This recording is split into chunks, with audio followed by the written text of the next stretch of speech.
Josh, welcome to Google. Thanks, Very exciting to have you here. So I know you started playing chess in Washington Square Park when you were 6, and you sort of rapidly racked up championship upon championship. I did notice, if I read correctly, that you won a junior high championship before you won an elementary school championship. Is that right? Yeah, I think I won the junior high when I was in 5th grade. Uh-huh. I think that's right. So how did that happen? Oh, I was always competing over my head. I was I've always believed you have to stretch to grow, and a big part of my early chess education involved playing in adult tournaments from when I was in 3rd grade, and then 4th, 5th, 6th grade. I always played in the high school championships, junior high school championships. So a lot of chess players and competitors tend to try to coaches try to keep them confident by having them only win, win, win. But I've always believed it's important to stretch, and most of my big growth has come from losses. So playing a little bit over my head has always been part of my life. And then the martial arts as well. I was competing in super heavyweight championships all the time. Right. Yeah. So you've had a couple of careers, maybe 3 careers already, as well as you've started a foundation. I think a lot of people would look at you from the outside and say, you've had an incredibly successful life over and over again. What was it like, but also you talked about loss. You talked, when we were speaking earlier, about having gone through some periods of crisis. Yeah. What's the part that we don't see in the sort of glamorous biography, and what led you to write this book? Well, I mean, I hope that I wrote the book honestly. I tried very hard to. And the inspiration of for the book was actually a period of deep crisis that took place when I was basically between the ages of 18, 19, 20. The film Searching for Bobby Fischer came out about my life when I was 16. And at that point, my chess career was flying high. I had a lot of momentum working with me. But then, as you can imagine, a 17, 18-year-old boy coming of age, I had a lot of fans. I had a huge amount of scrutiny on me. And my relationship to chess slowly began to change. As opposed to playing for love of the game, I found myself playing to live up to other people's expectations. And I had these bizarre, detached feelings of watching myself think from across the room as opposed to losing myself in thought. And that was one component of it. But then there was a deeper, more insidious element of my crisis, I guess you'd say, was that I had a teacher or two who encouraged me to play in the opposite style from my own and to study chess. I was a naturally creative, aggressive chess player. My style was to create chaos on the chessboard, and my strength, I think, lay in finding hidden harmonies. I've always cultivated being at peace in chaos, and that was how I played the game. I was an attacking player, and I expressed my personality through chess, which I think is, in my observation of competitors in any discipline, a really fundamental idea. Those who succeed at the highest level, I think, basically manifest their unique nuance of character through their discipline. And that was how I'd always played. From when I was a little boy, my first coach started calling me Tiger. That was my nickname. Everyone called me that. I grew up playing in Washington Square Park, so my first teachers were these hustlers who were always trying to psych you out, and I've always believed if you can maintain your presence in Washington Square Park with people screaming and yelling and blowing smoke in your face, then you can maintain it anywhere. But then I had these coaches who were urging me to study the most positional, conservative chess players like Anatoly Karpov and Tigran Petrosian, who were great world champions, but who were fundamentally different types of people than me. I was much more in the style of a Garry Kasparov or Bobby Fischer in terms of my style of play. I don't think I was at their level, of course, but that was my style. That was my natural personality. And what happened when you had these dual elements of my life, you had the extra pressures on me from the film, and then you had me gradually training and studying people whose style was so different from my own and whose personalities was different from my own. My coach told me to think, what would Karpov play here when I played a chess game? You imagine being an artist and having a coach telling you to think, what would the opposite artist from you do here? And what that did for me is gradually, incrementally, I lost my internal compass, my sense of direction. And my relationship between my conscious and my unconscious mind, my creativity, my love for the game began to dissipate or become more difficult for me to access. And then when you combine these external pressures of the film with this internal state of detachment, I had a hard time navigating things over the chessboard and in my life. And then that's when I was 18, 19 years old, when I finished high school, I took off, left the country. I started reading Jack Kerouac. I lived in Eastern Europe for a while, a couple of years, and I got involved in Buddhist and Taoist meditation and philosophy. It all actually started with Kerouac. I read On the Road, then I read Dharma Bums. And that was my first vision of Buddhist thinking. And then naturally, when I got back to the States, I fell into Tai Chi Chuan, which became my second passion. Tai Chi is the martial embodiment of Taoist philosophy. And it was magnificent. While the last few years of my chess career, I had been completely blocked. I felt like I couldn't express myself through this thing anymore, which was very sad for me.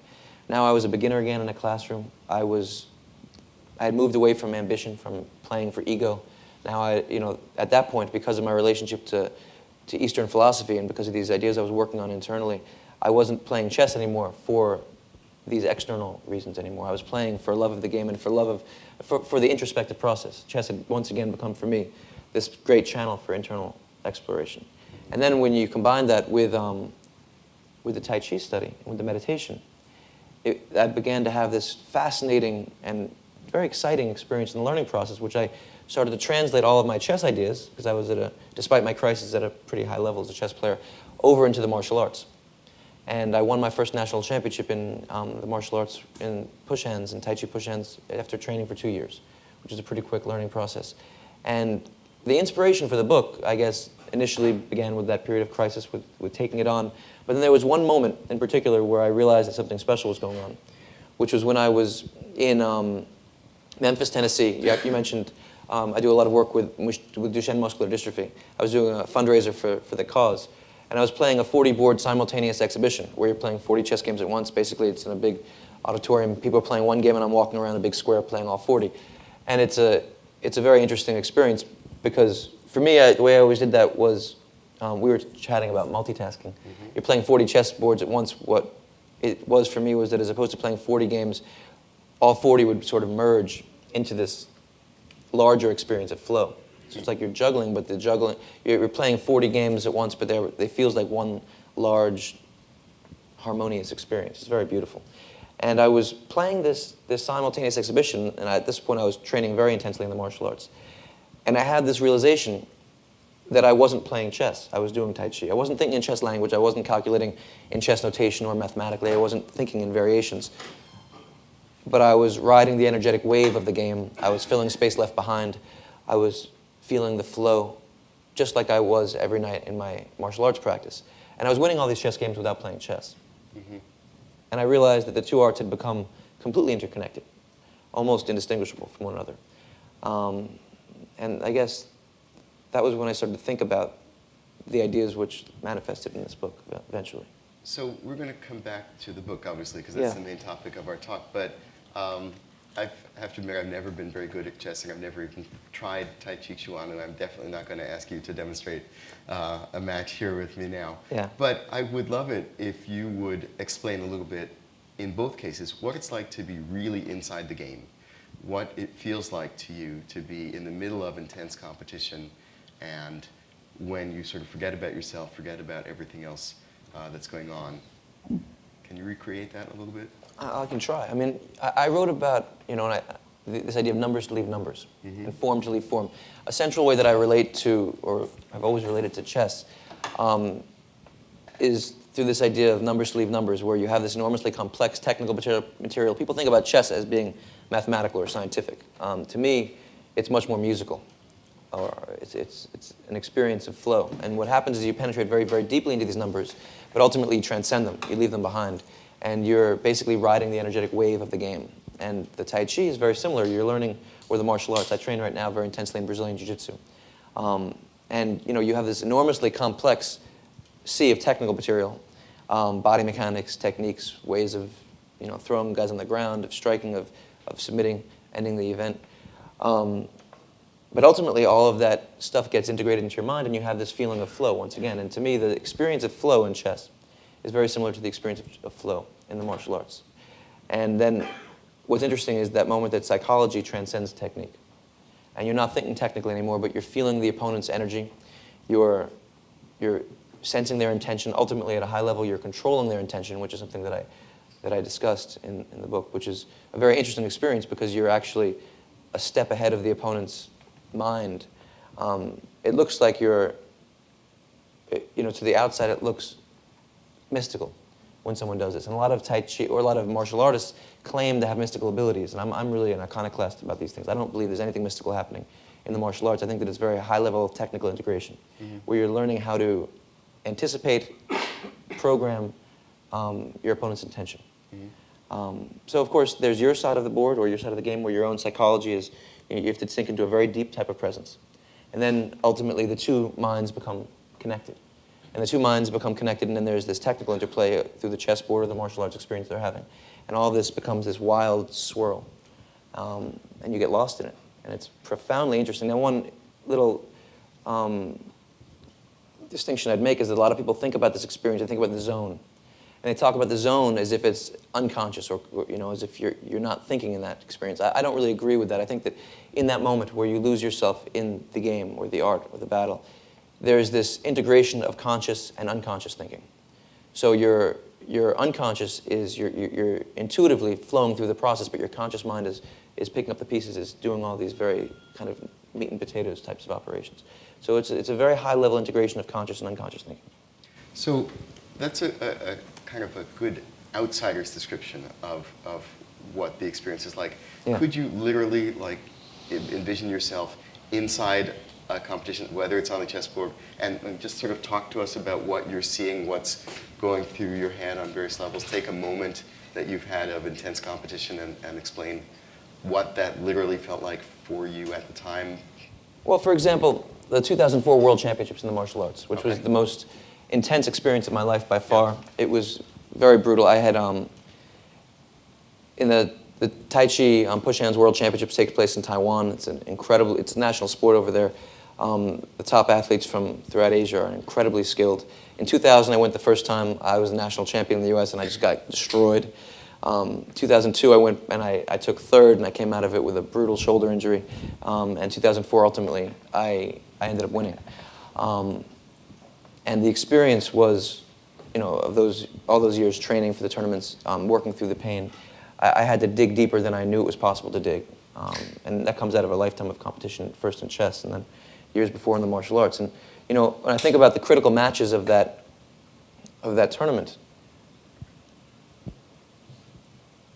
the pain is incredible, the physical pain, but you ultimately transform pain into a sense of sensation. It's not something that's negative anymore. It's just heightening your zone. The technical ideas are so deeply integrated into your being that you're not thinking about them anymore. The opponents are so profoundly powerful. The only thing to do is to work with their strengths. You can't stop their strengths. You basically are using that against them. And I think about this guy Buffalo, who everyone called this guy who I competed against in the finals of the World Championship. Incredibly powerful martial artist, much stronger than me. He's been training since he was 4 years old, full-time in the martial arts. I started training in the martial arts when I was 21. He was incredible conditioning, incredible power, wild technical ability. What I had to do was basically use his strength against him. And it was how to enter into that moment deeply. How can I describe it?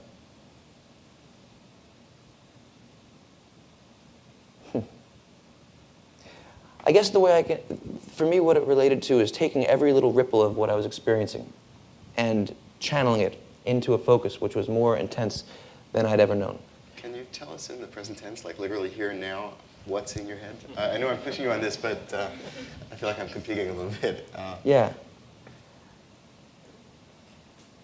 Well, I can think, first of all, from the outside, what people tend to do, in my experience, is they try to deny elements of what's happening in their moment. If there's a distraction, they try to block out the distraction. If they're uncomfortable, they try to, change circumstances so they're not comfortable. In competition at that level, you can't do that because there's always going to be distraction. In that situation, there were amazingly corrupt judges. In all these Asian tournaments in the martial arts, if you go to compete in Muay Thai in Thailand, you'll lose any decision if you're a foreigner. People understand that. In Taiwan, competing in this thing, the judges don't want you to win. So that element of the situation is such that the only thing to do is it's describing it in the present. I can describe it how I feel it, and how I feel it is that you have to use everything to your advantage. every little ripple of the experience. Okay. Every ounce of pain, every ounce of frustration. And what I did in those moments was I competed at a much higher level than I'd ever competed before in my life. It was an earth-shattering experience for me. I mean, it was also, to be honest with you, all the years of chess and martial arts training manifested in that one experience.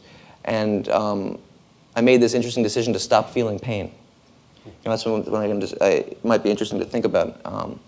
3 months before the event, I was in so much pain. I had such a bad shoulder injury that I made the decision to stop feeling pain, and I did stop feeling pain altogether for that period of time. And it was very hard for me to turn it back on afterwards, which was a little bit of an interesting thing.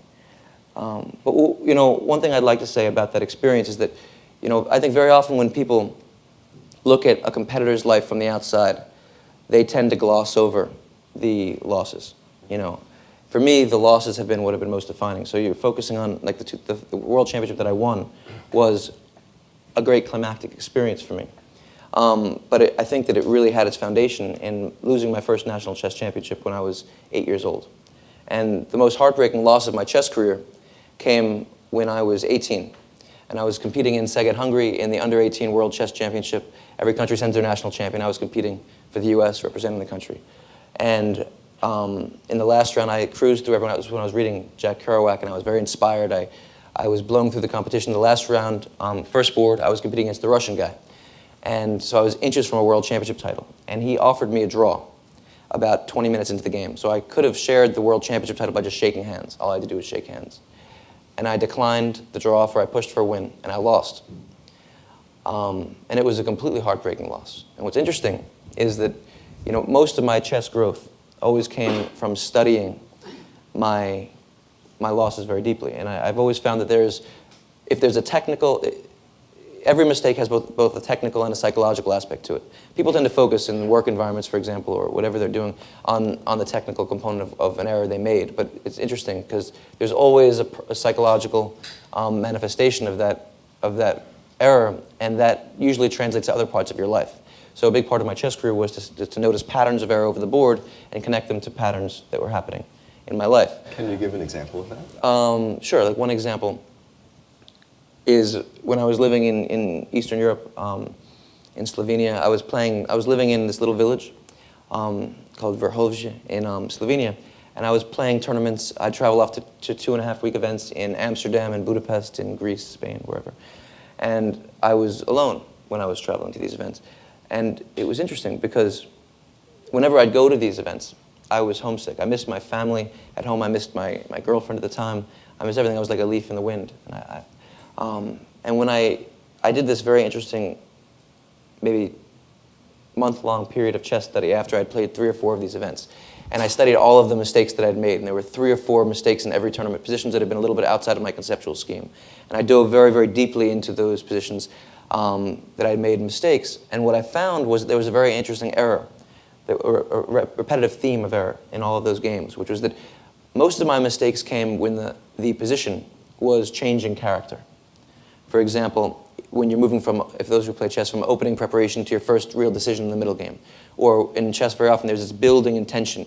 You have a very complex position, and it's abstract still. There's all this potential energy in the air, but there's nothing kinetic happening yet, and it's building and building. Then you have this moment where it goes from the abstract to the concrete, where the positional becomes very tactical. In that kind of moment, I was having trouble keeping up with that moment. Or when you move from the positional to the tactical, or from the tactical to taking a deep breath and going back to deep strategic thinking. My mistakes were all happening in a moment of transition when the character of the game was shifting. Now, this was also a period where in my life, whenever I was traveling to tournaments for the first 2 or 3 days of the event, I was homesick, I was miserable, I was feeling lost, and then I'd find rhythm once the tournament picked up steam.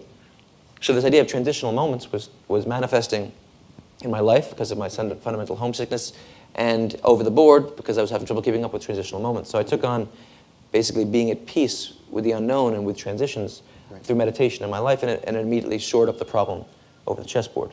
And that way of thinking was always something that I did. Now, thinking about this pattern of lessons manifesting in ways that we're not consciously aware of necessarily.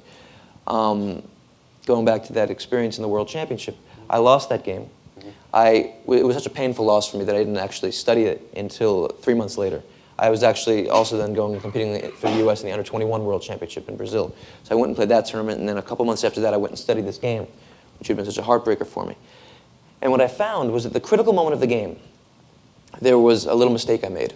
And the mistake that I made, frankly, at that moment, I couldn't have found the correct way to play because it was outside of my conceptual scheme, my level as a chess player, or frankly, my understanding of life. My opponent had this building king-side attack on, the king side is here, the queen side is here. I had a queen side expansion, he had a king side attack on the side of the chessboard. He was a magnificent, creative attacking chess player, completely brilliant guy named Peter Svidler. Magnificent chess player. And the moment that his attack was about to materialize, the move that I had to play, which was knight fd2, was one which would basically remove my final defensive piece from where he was attacking, which is completely counterintuitive because you think you need your defensive pieces to hold up his attack. But it turns out that his attack needed my defense, just how a fire needs wood for fuel to burn. And the way for me to stop his attack was to basically disappear, meeting aggression with empty space. I was 17 years old when that happened, 18 when I had that revelation. My chess career went for many years after that. Then I got into Tai Chi. And now, the interesting thing is that many years later, I'd win a world championship in an art which is the embodiment of this idea. The philosophical essence of Tai Chi as a martial art is using empty space, using your opponent's energy against him. And the final match of the world championship against that guy Buffalo I was describing, I did what I did, you know, what I would have been unable to do at 17 in the other world championship finals I was in. And that wasn't something I consciously connected until much later, until actually the writing of this book. But those patterns are fascinating. And I think that, you know, one thing I see, I do a lot of work with teachers and parents and children, as well as with businesses, and I see that people are often paralyzed by their mistakes because they have relationships to learning or to their theories of intelligence are such that they basically associate success with something ingrained. And so when they make a mistake or they have a big loss, they get shattered, as opposed to having a more resilient relationship with the learning process. And you know, this idea, if you look at basically, in my opinion, everyone I've seen in all disciplines who have succeeded at a tremendously high level, their failures or their losses have been the ultimately defining parts of their path. And for me, I hardly remember the wins. You know, you asked me to, you know, about what did it feel like, and you know, I remember the losses. What I can remember viscerally are the losses, the pain of the defeat, the feeling of the earth shattering. You know, you have all these expectations and it all crumbles down. But those are the moments that have defined me. So how do you, all of us make mistakes. I guess Googlers largely accepted, but many of us make mistakes. How do you get over that feeling of humiliation and embarrassment and have the courage to go back and look at the mistake again and learn from it? Well, I think there are different approaches to this issue. Yeah. I mean, from one thing, from a developmental psychological perspective, Carol Dweck is a brilliant researcher who's done great work in this field, and she's made this distinction between entity and incremental theories of intelligence. An entity theorist tends to be somebody who has a fixed vision of intelligence, while an incremental theorist will tend to view process as what defines success. And there have been fascinating studies with kids where you interview children and they're seen to have either entity or incremental theories of intelligence, and then the entity theorists are completely brittle. When they run into a wall, those who associate success with something ingrained, when they fail, they shatter and they fall apart and they quit. That's why you hear this language, I'm smart at this, or I'm dumb at this. And it's a real problem, while the incremental theorists are much more resilient. And I think that the feedback that people give in the workplace, in schools, at home, you know, very often when kids do well, and I'm sure everyone here is very brilliant, and so I think a lot of you have probably been told by your parents that you were brilliant. You know, kids are often told, that you're a winner. Parents think it's good to tell a kid that they're a winner. That sounds like a positive thing to say. Trying to boost confidence, right? Boost confidence, yeah. But in fact, if you win because you're a winner, and you win and then lose, you're not a winner anymore, right? So it's about identity versus what you do, right? Is that what you're saying? Yeah, I think that as opposed to saying you won because you're a winner, say that you won because I'm so proud of how hard you worked at this thing. Yeah. Or even it's often very subtle. I mean, praising or focusing on process as opposed to result is a big thing, both externally and also internally, the way you relate to yourself. I mean, when you win a big championship or whatever, you puff up your chest and you say, I'm the man, I'm the champion, I won this thing, then you're setting yourself up to believe in that too much and to stop growing, and to stop learning. And what I've competed in my life, if you don't learn for a moment, if you stop moving forward in your evolution of your understanding of your art or your discipline, people are going to fly right on by you. You're going to get shattered. In the chess world, you'll lose and you'll be forgotten. In the martial arts world, you get knocked out, you'll get your limbs broken.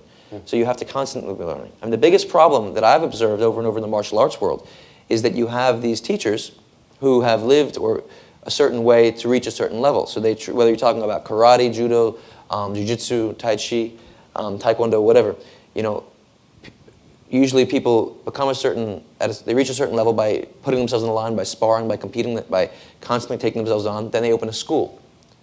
And then they have students who come in who put them on pedestals. Right. And suddenly, and as opposed never competing with anybody who's better than they are, right? The teachers. well, and they stop competing altogether because suddenly they're frozen in this perfectionist ideal that their students might initially impose on them, but then they start to believe in. And they have to be perfect now. They don't have to keep on taking themselves on. And so they stop learning. And so you have teachers who haven't been learning for the last 10 years or 12 years. So you have this very closed-minded, kind of segmented aspect of the martial arts world. There's a lot of traditional martial arts teachers. For example, karate schools don't work on the ground at all. And if you have a school that only does stand-up training and doesn't focus on ground fighting, they'll kind of puff themselves up by saying that ground fighting isn't honorable. Mm-hmm. You also have honorables, you'll have people who do think it's honorable who working only on ground fighting, not working on stand-up. So as a competitor in everything that I've done, I've always found that the weakness of an art is its dogma. And when I'm competing against an individual from a different discipline, I try to find the dogma of that discipline.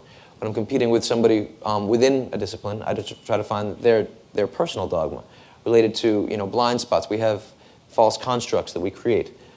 We tend to, if we believe this leads to this leads to this, and we just assume that connection in our mind, then that is a tremendous weakness because obviously this, it can lead to this, it can also lead to that. So your ways of creating that dogma in your opponent in the moment, which is interesting as a competitor.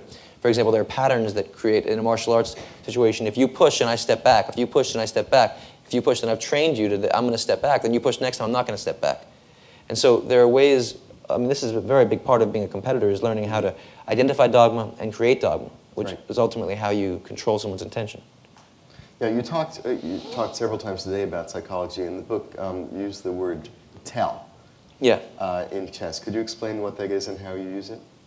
A tell. Well, yeah. I mean, for example, everyone who knows poker knows that a tell is when your opponent is basically giving away how he feels about his hand, or And very often people have tells, but more often than not, in my experience, great competitors don't have tells, or they mask their tells with bravado, and they have ways. But what I believe in is creating tells in your opponent, and that's my style. So I observe my opponents very closely, but I also like to create rhythms over the board or in the martial arts exchange, where someone will just, even in a little moment, if you create a little kind of ingrained habit. For example, in the push hands world, I was always competing. I was about 170 pounds when I was competing in the push hands, and I was often competing in super heavyweight fights, divisions with guys who were 270, 280, 310, whatever. And I was giving up a lot of weight. Obviously, I wouldn't win these matches with power. That wasn't going to happen. But what I would do is I'd kind of create little internal rhythms between us, and this can happen very subtly. For example, with two wrists connecting. If our wrists connect and you very subtly push into me and I just recede a millimeter, then on an unconscious level, you've learned that you push and you're going to take that space successfully.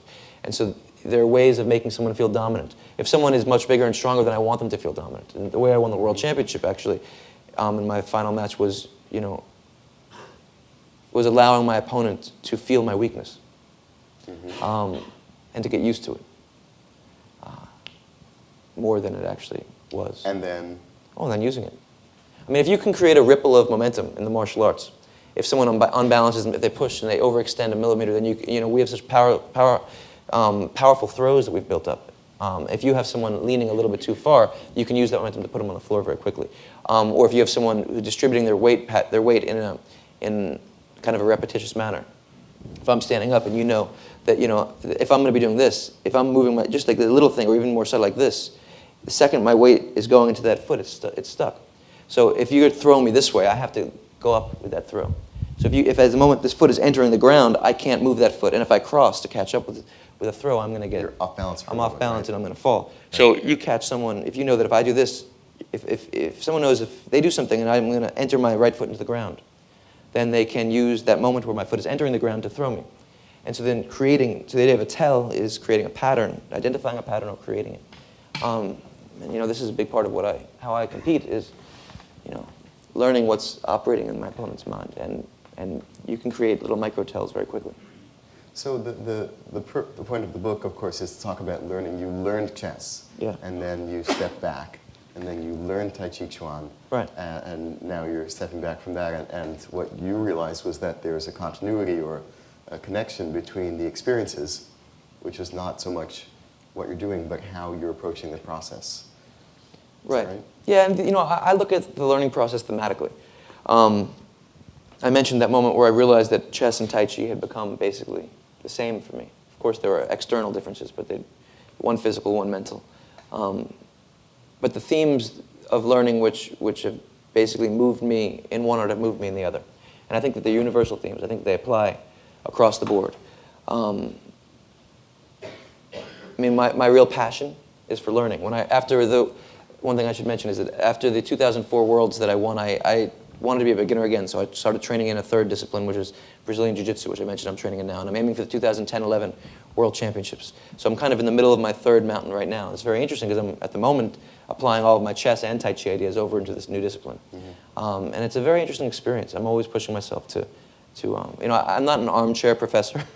I like to take my ideas and test them in the trenches. That's how I've always lived, and I find that to be really interesting, yeah. So how can we use what you learned about learning?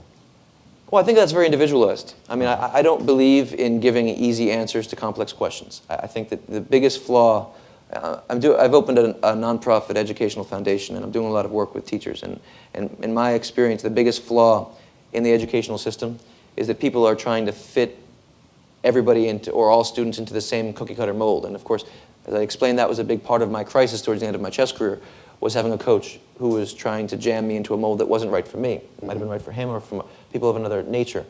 So a big part of what my vision of relative to the learning process isn't to say, follow this rote path and you will succeed. It's working with these principles that will allow you to bring your natural strengths out. I think people have to become much more observant about their own character, about the way they learn. Are you a kinesthetic learner, a visual learner, an auditory learner? Are you a naturally aggressive person? Are you a more cautious person? Notice, and of course these things can get very, very subtle. Where are your strengths, where are your weaknesses, and then work with your strengths. And I think that very often you have this balance where you have how hard should you work on your strengths, and then how much should you be taking on your weaknesses. And of course, the learning process, like anything else, is shades of gray. It's a navigation of the middle. I think that the most important thing is to maintain connection in your learning process with your own nuance of character. So I don't have, again, a set mold for everyone should follow. What I hope to do is give a foundation and ideas which can be used for people in their own exploratory process. For me, maybe one physical image which can help describe this. I've always believed that, and this applies in chess, for example, you can learn any chess principle from any chess position. They're all manifesting. For example, if you want to learn the wildest attacking chess play, they all have, the greatest attacking players have the greatest positional ideas embedded in their attacking games. So this great coach, Yuri Razavayev, who I should have listened to, I wrote about him in my book, he urged me to study, to learn Karpov through Kasparov. That was his language. It's a Taoist idea, like learn this through that. The idea is that Kasparov and Karpov are both such great players. Kasparov is someone whose personality was much more like my own. So I could learn Karpov through how these positional ideas were manifesting in the great attack in chess. And if you look at any discipline, there'll be a part of that discipline which you're naturally drawn to. For example, in the martial arts, when you learn a discipline, there's always one or two techniques or ideas or the feeling of certain movements which feel good to you. And it's different for everybody. And I feel like that's almost like a pebble you're dropping into the middle of a pool of water. And then you have these, and you basically should, in my opinion, you have to learn a common foundation. There's all this material to learn, but I think you should learn it from a personal locus point. Right. And then everything you learn is basically these expanding ripples outside of that central. So it means you really have to pay attention to yourself in this process, right? I think that's, in my observation of the competitive worlds, the two that I've been in and everything that I've observed, the ones who succeed are the ones who are expressing themselves most purely through their discipline, and competitively the ones who are able to dictate the tone of battle. So we all have our areas which we're naturally strongest in, and we have our styles. Champions usually are specialists, and who are great at making the game be played on their turf, in their style. I think that that's a principle that, so it's a balance. You can't have huge holes in what you're doing. But I think you absolutely have to build your learning process around, I think that if you've got, I don't know how many, a couple hundred, 150, whatever, people in this room, you've got, every one of you has a unique path, I think, in learning how to reach your full potential. I know a lot of you already are flying high with, in your learning process, but I think that the biggest problem that I see is everyone fitting into the same mold in every discipline. And the reason is because teachers have learned a certain way, and they teach their students that way. Great teachers should listen first. When I was taught chess in the public schools in New York for a number of years. I wrote about it. These students, I became very dear friends with them. I taught them from 2nd grade, some from kindergarten until 5th grade, and I taught them how to move the pieces, and they ended up winning city and state championships and took 2nd in the nationals. A bunch of them won national championships. And it was very interesting was that you had these, you had 12 kids in the classroom. What were their backgrounds? All from all different backgrounds, okay. Public school in New York City. But they were all different types of kids. A lot of them, their teachers thought they had learning disabilities because they were brilliant but running all over the place. They have different types of characters. And their parents had never seen them sit for 5 minutes still in a room. What was interesting working with these kids is that I'd be teaching the same chess position on a demo board, and I'd be speaking differently, 8 or 10 different ways about the same position. I'd look one kid in the eye and speak about the chess position that way, differently to each child. So they'd all be connecting in a way that I knew would resonate with their being. I really think that's how learning has to be done, at least in terms of how I've seen it work at the highest levels. Otherwise, there's this internal battle going on. And a big part of what I do in my learning process and what I do training people is teach them how to have a working relationship with their intuition, with their unconscious mind. People tend to think about the movement between conscious and unconscious thinking as something mystical, or we have creative leaps and they just emerge out of the blue. But I think that all creative leaps tend to have some abstract connection that we often can't see to what we know technically. And so a big part of my chess work, and I describe this method, of course, very deeply in the book, was learning how to do technical work to have creative leaps. And then when I was training for the World Championship, building my repertoire, in the second to last chapter, I wrote about this very deeply. My main training partner was my dear friend Dan Caulfield, who's a magnificent martial artist, and we were so evenly matched, and we knew each other's games so intimately that we didn't have techniques that would beat the other guy because we knew each other's techniques. So we were basically offsetting each other. But once or twice or 3 times every training session, every night, one of us would throw the other guy on the ground. There'd be something, and it would usually be a leap where we'd, in that little microsecond, play it above our ability. And I would videotape all of our sessions, and what was interesting was that the leap would often relate to timing. Sometimes we'd play in the blink of an eye. We'd notice some unconscious weight distribution, create a little different angle on a throw. But it would be something neither of us knew, because we were very open about sharing information, because that's how we were growing. Then I would go back and break down the nuance of that creative leap on the videotape, frame by frame, studying it that night, and I would show it to Dan, and we discussed it. And what this resulted in over months of training was we each had highly personalized repertoires that were based around our creative moments. Because once you understand the technical components of a creative leap, you can replicate that creative leap every time because you've raised your technical foundation. Then you can have higher creative leaps from the higher level of foundation. And then we both went into the World Championship armed with this highly personalized repertoire that was both technical but also psychological. Mm-hmm. And they had all sprung, every technique we were using had sprung out of our own personal inspiration. And then that basically you're expressing yourself through your discipline, which I think is how you perform at the highest level. Good. How about we take some questions from the audience? Yeah. So you mentioned 2010 Olympic plan to begin. What's more long-term for you? Where do you see yourself in like 10, 20 years? Oh man, I have no idea. I'm going to roll with it. My passion is for learning and education. I'm planning on opening up a learning center in New York once I'm done competing. I've been planning this project for 3 or 4 years. My idea is to teach children learning through chess, martial arts, and music. And not so much, so they'll be learning these different disciplines, but they'll be learning through these different disciplines. So for example, in a given week, the kids will be working on a certain theme of the learning process, like those I described, and how they manifest in these different disciplines. A big part of what I believe in is breaking down the walls between our diverse pursuits and learning how to identify thematic connections. So my passion is for education. I plan to do a lot of work with children, and with adults in that field. But of course, in 20 years, who knows? I'm going to roll with my life and see. Who knows? It could be big surprises. You mentioned music. Do you play as well? Or I don't. I have a passion for music. I don't play music. Yeah, and I have a lot of friends who are magnificent musicians who I'd like to work with on the project.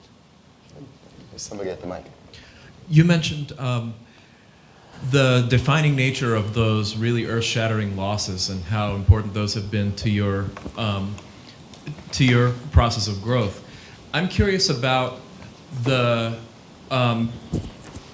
about why those are earth-shattering, because obviously you go into these competitions with great respect for your opponents. I can hear it in everything you're saying. And so you must understand going in that winning is not a given.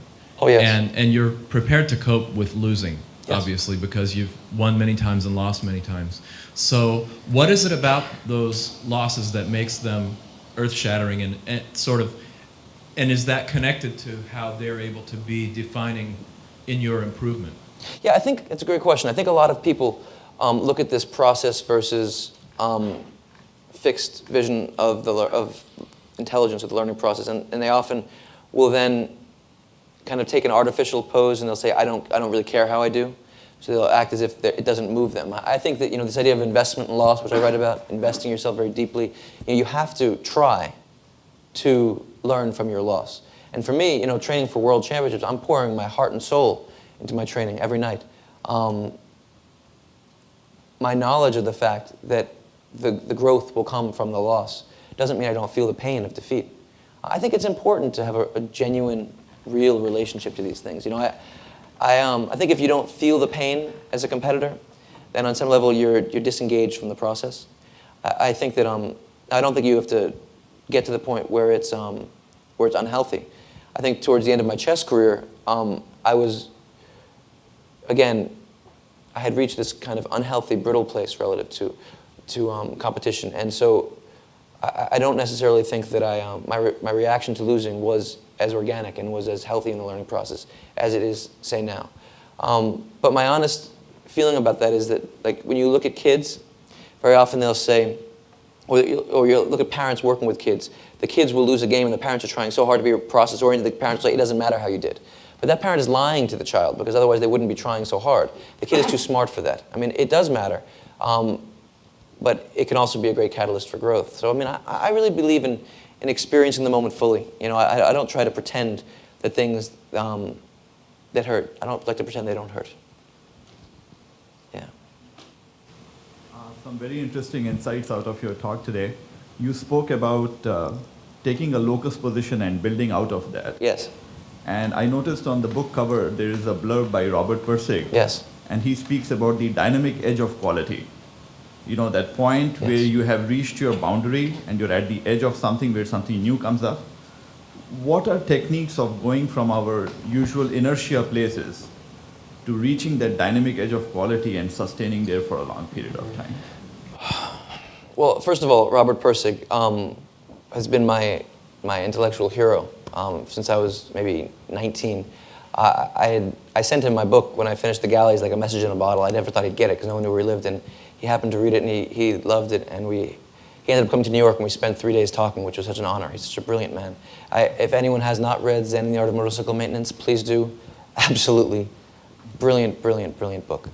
Dynamic quality, yeah. I mean, of course, that's a deep philosophical question, and I'm not going to claim to be able to answer it in 2 minutes. For me, the answer has always, the center of the answer is an introspection. I think that challenging my constructs, my dogma, is at the core of what if you study Buddhist non-duality, there's this question of the non-duality of duality and non-duality, or sunyata, sunyata, the emptiness of emptiness. And you reach this kind of place where you're in this regress of identifying a thought construct as a thought construct, then the identification of it as a construct is a construct of its own. And you're challenging that construct once again. And for me, what I've found is that everything that I've learned, I've eventually unlearned. And to be honest with you, at a high level, I mean, my experience of for example, the martial arts now, most of my breakthroughs are more unlearning than learning. They're weeding away the barriers between my natural intelligence and my conscious mind. And when you think about, Persig's distinction between static and dynamic quality, I think a lot of that relates to being relentless in the challenging of your own personal dogma and in your little micro thought constructs. But that's, of course, your question is very deep, and I mean, that's one. Does that address it to a certain degree? Yes, that's actually very interesting. When you get into that not infinite regress, but continuous regress, Yeah. do you reach a point which is not subject to regress, or is it just the process? I don't think so. I mean, my instinct is, and my understanding of non-duality from a Madhyamaka Buddhist perspective, to be sure, is the answer is no from that perspective, as far as I understand. I think that the moment you think you have the answer, then you've gotten stuck. I think that the question of essence is very interesting. Because when I related to the chess growth spurts, I would feel like I'd touched the essence of a chess position. But of course, if I studied that position for another 20 hours or in a year or two, I would see that there was a much deeper essence to that one. So I hadn't touched the essence. I'd reached a higher level of understanding of the position. Now, is there an essence which basically transcends all essences? That's almost a religious question, and I don't know the answer to it. In my experience so far, there's always a deeper layer. I personally see the learning process as a movement closer and closer to an unattainable truth, like you're going through a deep tunnel, and as you get deeper into it, you see how much more there is to learn. So I don't have any. Does that make you happy or sad? It makes me happy. Okay. I think that's I mean, I like that. I think that's beautiful. That's kind of the. My favorite definition of wisdom is Robert Thurman's, which is tolerance of cognitive dissonance. It really makes sense to me, and that's how I view the learning process and life in general. More and more complex. Great, thank you. Thank you. Hi. You mentioned the recent finding that people with a more static view of intelligence are brittle, whereas people with an incremental view of intelligence can learn from their mistakes better. From a practical standpoint, do you think it's possible to change that in a person? Absolutely. And do you have ideas how to? Absolutely. I mean, there have been studies where you take kids and you tell them, you are doing this test in order for us to judge you, versus you're doing this test in order for us to work with you to create, to learn about how the mind is working. And the kids perform completely differently because in that moment they've been programmed to having an entity or incremental theory of intelligence. I mean, and often that stick in the long term. Like some people are sort of entity based all the time, other people are incremental all the time. Do you think there's a way to bring someone from that static view to the dynamic view all the time? Well, I think that what you're saying is true, but I think more often people are entity theorists relative to some tasks and incremental theorists relative to other tasks. Things that they're very good at, they often might have a much more malleable, resilient approach to, at least unconsciously. I think that people can absolutely take themselves on along these lines. I mean, you see it in, like, for example, in the day-to-day process. The way, for example, if you're in I'll use martial arts just because it happens to be easy. Where you're in a school, if you're doing, for example, submission grappling, when you get tapped out, when you have to admit that you lost this battle, if the response of everyone in the school to that type of moment is, okay, let's think about what you did wrong there, let's think about the lesson that we learned in it, as opposed to let's see how that embedded you in your certain level of ability, I think that in workplaces, if the feedback of everybody relates to process as opposed to hierarchy, then it's going to breed a much more intelligent and resilient relationship with these things. I think that we can always take these things on. There's a really wonderful book, which Norman Doidge book, called The Brain That Changes Itself. Some of you may know of it, about neuroplasticity. And I highly recommend it. It's a magnificent book. And what they're finding in this, cutting edge neuroscience is that the brain is constantly remapping itself. It never stops doing it. It's not local.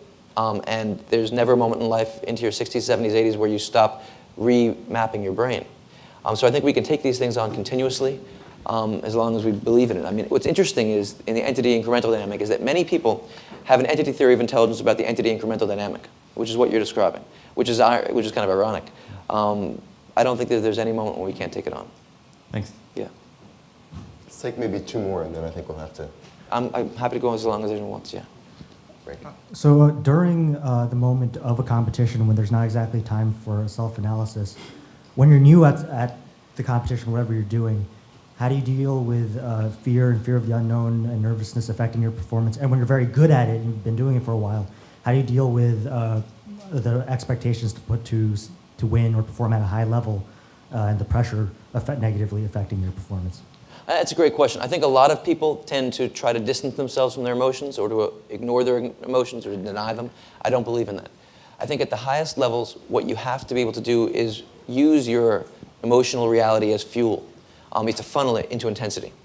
And so, and I describe my methodology for doing this, and it took a lot of time. It began for me with playing against dirty opponents in the chess world, rivals who would kick me under the table during chess games, or who would tap the board with pieces in a certain way to change the pattern of my brain, who would consult with their coaches. And I mean, there were so many different kinds of cheating in the chess world, you would not believe it. It's amazing. I mean, actually, multiple leg kick combinations under the table from my main arch rival. And in my chess career, I tried to block it out. I tried to basically, I was all torn up. I went through 15 different ways of dealing with this thing. None of it was successful. What I've come to is the idea that you have to roll with it and use it. For me, this relates to, I think that there's different steps to this process. One is to learn how to, initially you have to learn not to get thrown by these things. Then you have to learn how to use them. In my book I described breaking my hand in the super heavyweight finals of a big martial arts championship. And there was 40 seconds to go in the match. I broke my hand. This guy was much bigger than me, just powerhouse. And when my hand shattered, time slowed down in my mind. And it was probably the most important moment for me in my competitive life. I was able to win the match with one hand, but in my experience, his hands were moving at me like clouds, and I could move full speed. While in the video, his hands are moving me like bullets.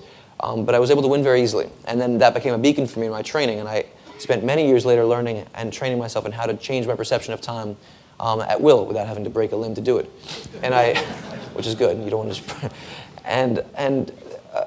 slowing down time. I have this chapter, Slowing Down Time, where I describe my training process with that. So if you think about this in terms of emotions or different forms of peak psychology, first you're learning to roll with distraction, then you're learning how to use distraction to your advantage, and ultimately you're learning, once you've learned how to funnel your emotions very deeply and reach that high place, then you have this question, which is that, okay, I don't want to rely on these external dynamics to put me into that peak place. How can I replicate them at will? Whether it's the broken hand or it's the experience, if you learn how to make anger or fear or whatever, how to use that, then you have to learn how to, at a highest level,